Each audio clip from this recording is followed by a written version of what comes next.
அக்காவோட ரெசிபி வந்து ஷூட் பண்ண போறேன். ஸோ என்னோடதே எடுத்து எடுத்து எனக்கு வந்து பெரிய ரெசிபிலாம் ஒன்றும் இல்லை, நீ வேற ரொம்ப ஓவரா.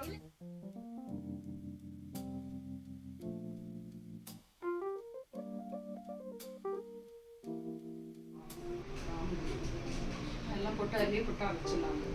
மைதா மாவு பிசைஞ்சு வச்சுக்கணும். சரி, 2 டம்ளர் போட்டு மைதா மாவு பிசைஞ்சு.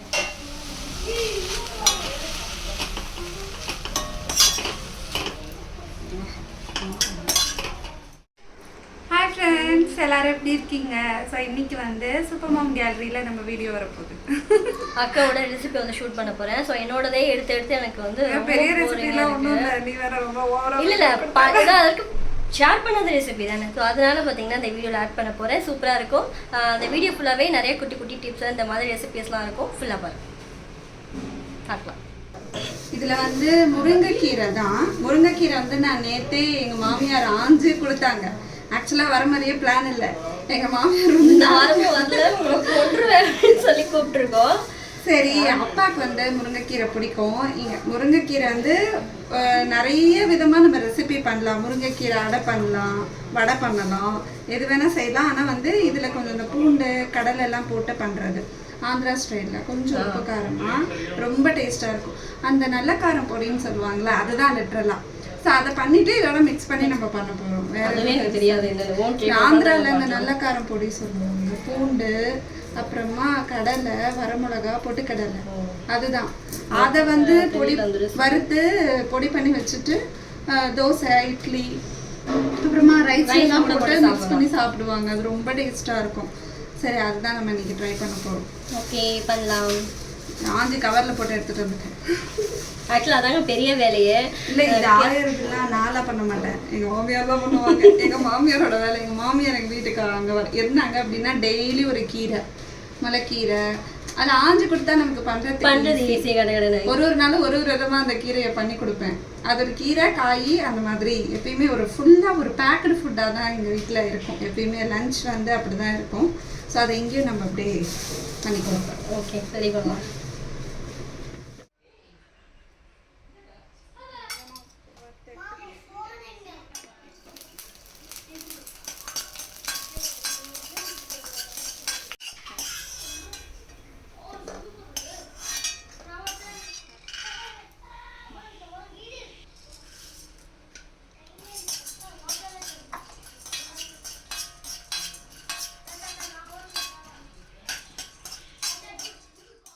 நல்லா வாசனை வர அளவுக்கு ரெண்டுத்தையுமே நல்லா ஃப்ரை பண்ணி நம்ம அரைச்சி எடுத்துக்க போகிறோம். அதில் கடைசியாக வந்து சீரகமும் கொஞ்சம் ஒரு 1/2 டீஸ்பூன் அளவுக்கு சீரகம் ஆட் பண்ணியிருக்காங்க.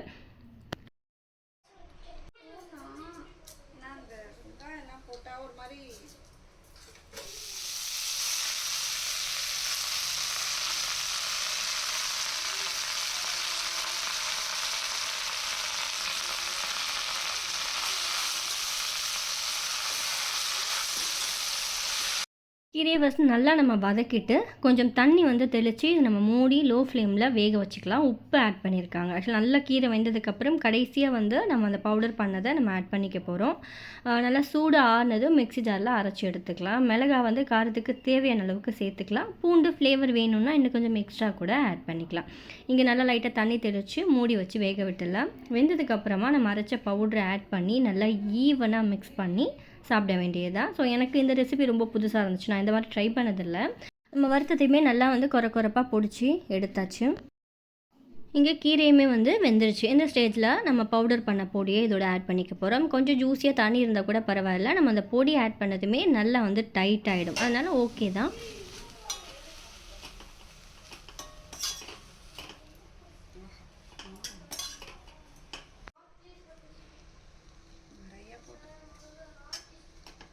ஸோ ஃபர்ஸ்ட்டு போட்ட அளவு போதும்னாலும் ஓகே, இந்த மாதிரி நிறைய போட்டாலும் ஓகே தான்.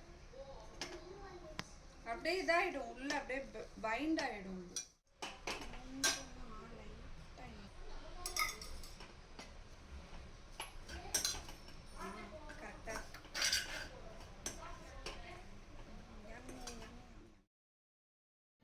இவனை கலந்துட்டு மூடி வச்சிடலாம். நம்மளோட ரெசிபி வந்து ரெடி பண்ணிட்டாங்க. பட் டேஸ்ட் வந்து சூப்பராக இருந்துச்சு. நான் அந்த ரெசிபி இது வரைக்கும் நம்ம சேனலில் போஸ்ட் பண்ணதில்லை. ஷுவராக வந்து புதுசாக பார்க்குறீங்கன்னா அந்த ரெசிபி மஸ்ட் ட்ரை அப்படின்னு சொல்லுவேன். ஏன்னா முருங்கைக்கீரையே வந்து ரொம்ப ஹெல்தி. ஸோ அதோட நம்ம சேர்த்துருக்கிற அந்த பீனட்டாக இருக்கட்டும், அந்த பொட்டுக்கடலை எல்லாமே வந்து ஓவரால் அதை பார்க்கும்போதே வந்து ஒரு ஹெல்த்தியாக இருந்துச்சு. எனக்கு ரொம்ப பிடிச்சிருந்தது. நெக்ஸ்ட் டைம் கண்டிப்பாக அந்த மாதிரி அடிக்கடி பார்த்தீங்கன்னா நான் செய்வேன். இப்போ நெக்ஸ்ட்டு வந்து நம்ம சரண்யாக்கெல்லாம் வந்திருக்காங்க இல்லையா, அவங்களுக்கு சூப்பரான ஒரு ஸ்வீட் வந்து ரெடி பண்ணி தர போகிறோம். ஸோ என்ன ஸ்வீட் அப்படின்னு சொல்லிட்டு பார்க்கலாம். ஏன்னா வீட்டிலே வந்து ரெடி பண்ணுறது இன்னும் ஸ்பெஷல் இல்லையா, சுட சுட சாப்பிட்டா ரொம்ப நல்லாயிருக்கும். அந்த ரெசிபி தான் அவங்கள்ட்ட போஸ்ட் பண்ண போகிறேன். நான் நம்ம vlogல பார்த்துருப்பீங்க, ரெகுலராக ஃபாலோ பண்ணுறவங்களுக்கு தெரிஞ்சிருக்கும். பட் இருந்தாலும் பார்த்தீங்கன்னா இந்த வீடியோவோட உங்களுக்கு ஆட் பண்ணி விட்டுறேன். கப்பு 1 டம்ளர், தேங்காய் 1 டம்ளர், ம் அப்புறம் வெல்லம் 2 டம்ளர், ஏலக்காய், கிராம்பு எல்லாம் போட்டு அதிலே போட்டு அரைச்சிடலாம். போட்டு மைதா மாவு பிசைஞ்சு வச்சுக்கோங்க. சரி. 2 டம்ளர் போட்டு மைதா மாவு பிசைஞ்சு. அம்மா சொன்ன அதே அளவு தான். 1 கப்பு நம்ம தேங்காய் எடுக்கிறோம் அண்ட் 1 கப்பு கடலைப்பருப்பு எடுக்கிறோன்னா 2 கப் அளவுக்கு வெல்லம் எடுத்துக்கணும். ஸோ இதுதான் அளவு. இன்னும் கொஞ்சம் எக்ஸ்ட்ரா வெல்லம் எடுத்துக்கிட்டால் கூட ஓகே தான். ஒரு 2.25 கப் அளவுக்கு எடுத்துக்கிட்டால் பர்ஃபெக்டாக இருக்கும். ஸ்வீட் வேணுன்றவங்க நல்லா 2.5 டம்ளரே ஆட் பண்ணிக்கலாம். பட் இது கரெக்டான அளவு அப்படின்னு பார்த்தீங்கன்னா ஒரு கப்பு கடலைப்பருப்பு தேங்காய்க்கு 2.25 கப் அளவுக்கு வெல்லம் எடுத்தால் பர்ஃபெக்டாக இருக்கும். கடலைப்பருப்பை நல்லா அந்த மாதிரி நெத்து பதத்துக்கு வேக வச்சு எடுத்துக்கலாம். கொஞ்சம் கூட குழஞ்சிடக்கூடாது. நல்லா நெத்து பதத்துக்கு வேக வச்சு எடுத்தாச்சு. அண்ட் ஃப்ரெஷ்ஷான துருவன தேங்காய், வெல்லம், இங்கே வந்து கிராம்பு, ஏலக்காய் ஃப்ரை பண்ணி பொடிச்சு வச்சுக்கலாம். இப்போ நம்ம எடுத்து வச்சதை எல்லாத்தையுமே தண்ணி லைட்டாக சேர்த்து நல்லா அரைச்சி இந்த மாதிரி எடுத்துக்கலாம். நான் இப்போ எடுத்திருக்கேன் பார்த்தீங்களா, கையில் ஒட்டாமல். ஸோ இந்த பதம் வந்து பர்ஃபெக்டாக இருக்கும்.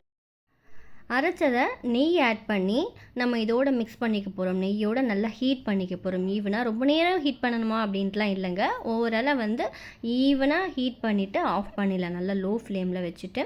ஸோ எப்படி பண்ணணுன்றது மட்டும் நான் ப்ராப்பராக நம்ம vlog நிறைய ஆட் பண்ணியிருப்பேன். அதனால vlogல ஆட் பண்ணுறோன்னு சொல்லிட்டு நான் கடகடன்னு சொல்லிட்டு போகிறேன். இதில் வந்து 2 கப் அளவுக்கு மைதா மாவு வந்து எடுத்திருக்கோம். மைதா மாவில் கொஞ்சம் மஞ்சள் தூள் சேர்த்துட்டு தண்ணி ஆட் பண்ணி ஃபஸ்ட்டு அந்த மஞ்சள் தூளை ஈவனாக மிக்ஸ் பண்ணிக்கலாம். பண்ணிவிட்டு எவ்வளோ தண்ணி வேணுமோ கொஞ்சம் உப்பு, சால்ட் ஜஸ்ட் ஃபார் டேஸ்ட்டுக்கு ஆட் பண்ணியிருக்காங்க. ஒரு பிஞ்சு தான் ஆட் பண்ணியிருக்காங்க. இப்போ ஈவனாக மிக்ஸ் பண்ணிவிட்டு தண்ணியோட அளவு வந்து இதுக்கு கரெக்டாக சொல்ல முடியாதுங்க. நம்ம எவ்வளோ வேணுமோ அந்த அளவுக்கு சேர்த்து நம்ம பதம் பார்த்து மிக்ஸ் பண்ணிக்கணும். ஏன்னா இந்த மாவு பர்ஃபெக்டாக பண்ணிட்டா தான் நமக்கு வந்து சரியாக வரும் அந்த சர்க்கிளாக நம்ம திரட்டுறது. நல்லா ஈவனாக மிக்ஸ் பண்ணிவிட்டு எண்ணெயும் ஆட் பண்ணி கையில் ஒட்டாத மாதிரி கொஞ்சம் ஆயில் அதிகமாக அதுக்கு சேர்க்குற மாதிரி இருக்கும். ஆயிலாம் சேர்த்துட்டு நல்லா வந்து மூடி போட்டு வச்சிடலாம். இது ஒரு 1/2 அன் ஹவர் இல்லை 1 ஹவராவது இந்த மாவு நல்லா ஊறணும். அதுக்கப்புறம் தான் நமக்கு பர்ஃபெக்டாக வந்து கிடைக்கும். ஒரு 1 மணி நேரம் அப்படியே நம்ம ரெஸ்ட் விட்டுடலாம் அந்த மாவை. நான் உங்களுக்கு மிக்ஸ் பண்ணிவிட்டு உங்களுக்கு லாஸ்ட்டாக காட்டுறேன் பாருங்கள். ஸோ மூடி வச்சுருக்கோம். இப்போ எடுத்து பார்த்திங்கன்னா சுற்றி மேலே எண்ணெயாக இருக்குல்ல. ஸோ மாவு வந்து நம்ம கையில் டச் பண்ணோன்னா நமக்கு கையில் வந்து படவே கூடாது. ஸோ இதுதான் வந்து நமக்கு கரெக்டான அளவு. ஆக்சுவலாக கையில் வந்து கொஞ்சம் கூட ஒட்டவே இல்லை. மாவு பர்ஃபெக்டாக அம்மா மிக்ஸ் பண்ணி வச்சுருக்காங்க. இப்போ மூடி போட்டு இதை நம்ம ரெஸ்ட்டு விட்டுடலாம். 1 ஹவருக்கு அப்புறம் ஸோ கொஞ்சம் இந்த மாதிரி வாழை இலையில் பண்ணால் நல்லாயிருக்கும். இலையில்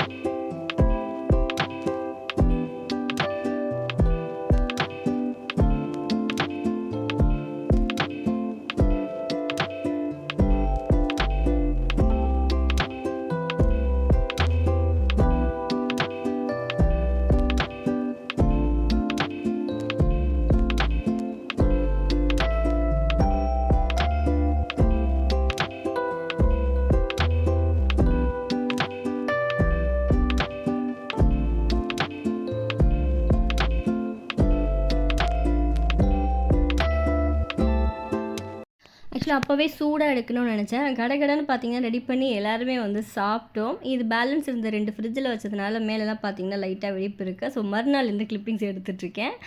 ரொம்ப சூப்பராக பர்ஃபெக்டாக வந்துருந்துச்சு. ஸோ இது கரெக்டான மெஷர்மெண்ட்டில் பண்ணால் பர்ஃபெக்டாக இதே மாதிரி வரும். நெக்ஸ்ட்டு சூப்பரான vlogோட உங்களை மீட் பண்ணுறேன். மறக்காமல் ஃபாலோ பண்ணிக்கோங்க. பாய்.